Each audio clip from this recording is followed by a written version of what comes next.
लेकर सभी राजनीतिक दल अपनी अपनी तैयारियों में लगे हुए हैं।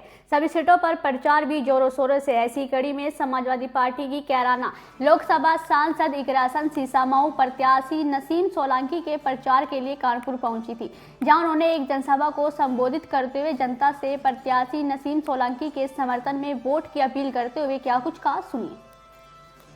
चुनाव तो एक तरफा हम जीत रहे हैं, लेकिन क्योंकि मैं बहुत भावुक थी जब मुझे एहसास हुआ कि बिल्कुल ऐसा ही चुनाव हमने 2022 में कैराना में लड़ा था जैसा यहाँ लड़ा जा रहा है। तो 9 सीटों पर चुनाव है, पर अगर मुझे कहीं जाना सबसे ज़रूरी लगा तो वो इस सीट पे लगा, क्योंकि यहाँ पर जिस तरीके से ये जीती हुई सीट को छीना गया है और अब हमारी भाभी जो यहाँ से चुनाव लड़ रही हैं, इतनी हिम्मत दिखाकर वो चुनाव लड़ रही हैं, तो जीत तो निश्चित है इंशाल्लाह।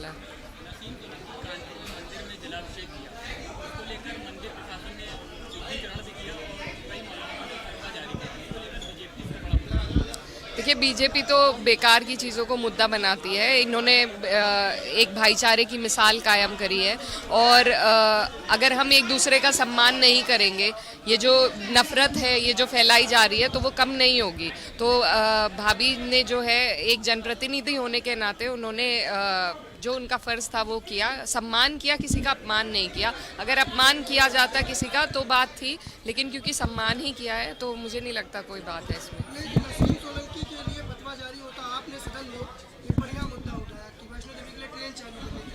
बिल्कुल, हमें इन्हीं चीज़ों की ज़रूरत है। देखिए, जब पीड़ा हमारे हिंदू भाई को हो तो मुसलमान आवाज़ उठाए, मुसलमान को कहीं दिक्कत हो तो हिंदू भाई सबसे पहले आए। यही हमारे मुल्क की खूबसूरती है जो इस भाजपा सरकार ने ख़त्म करी है। इसी को हमें वापस लेकर आना है। जो पोस्टर वार लगातार चल रहा है, कटेंगे, बटेंगे, इस पे क्या कहना है?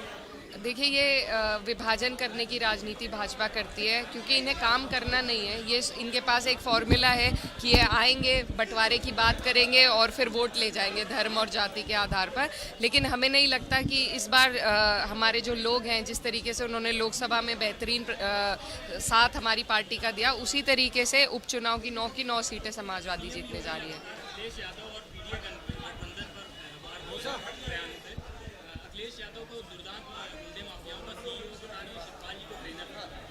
देखिए, झूठे मुकदमे लगाकर वो लोगों को, जो भी बढ़ती हुई आवाज़ है उसे दबाने का काम भाजपा करती है और इल्ज़ाम दूसरों पर लगाए जाते हैं। उनकी खुद की पार्टी में कितने विधायकों पर, कितने एमपीओ पर किस तरह के कितने मुकदमे हैं, ये वो भी अच्छी तरीके से जानते हैं, आप लोग भी जानते हैं।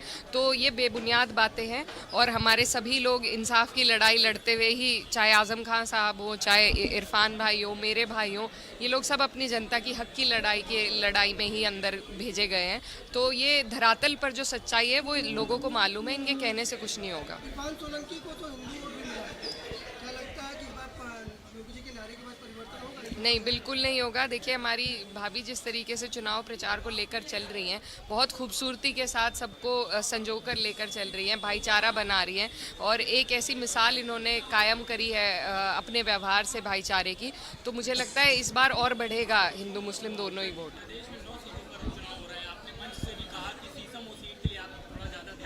जी जी, क्योंकि मैं बिल्कुल इनकी जो पीड़ा है, इनका दुख है, इनका दर्द है, इनकी चिंता है, उसे बिल्कुल बखूबी समझती हूँ, क्योंकि मैं इनकी जगह पर रह चुकी हूँ। 2022 में जब मेरे भाई पर मुकदमा था, जेल से वो चुनाव जीते थे, तो इन्हीं हालातों में हमने चुनाव लड़ा था। इसलिए मैं नहीं समझती मुझसे बेहतर इनके हालात कोई समझ सकता है। तो इसीलिए मेरी सारी दुआएं, मेरी सारी चिंता इनके लिए है कि ऊपर वाला इन्हें ये चुनाव जिताए।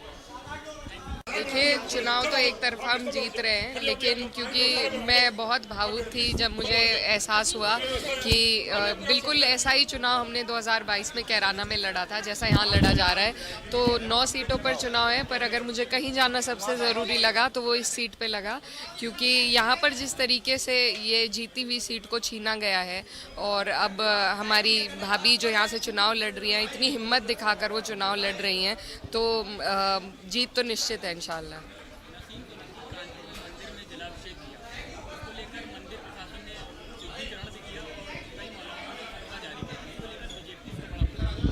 देखिए, देखिए बीजेपी तो बेकार की चीज़ों को मुद्दा बनाती है। इन्होंने एक भाईचारे की मिसाल कायम करी है और अगर हम एक दूसरे का सम्मान नहीं करेंगे, ये जो नफ़रत है ये जो फैलाई जा रही है तो वो कम नहीं होगी। तो भाभी ने जो है एक जनप्रतिनिधि होने के नाते उन्होंने जो उनका फ़र्ज़ था वो किया, सम्मान किया, किसी का अपमान नहीं किया। अगर अपमान किया जाता किसी का तो बात थी, लेकिन क्योंकि सम्मान ही किया है तो मुझे नहीं लगता कोई बात है इसमें। नहीं, नसीम सोलंकी के लिए फतवा जारी होता, आपने सदन में एक बढ़िया मुद्दा उठाया कि वैष्णो देवी के लिए ट्रेन चालू करने की। बिल्कुल हमें इन्हीं चीज़ों की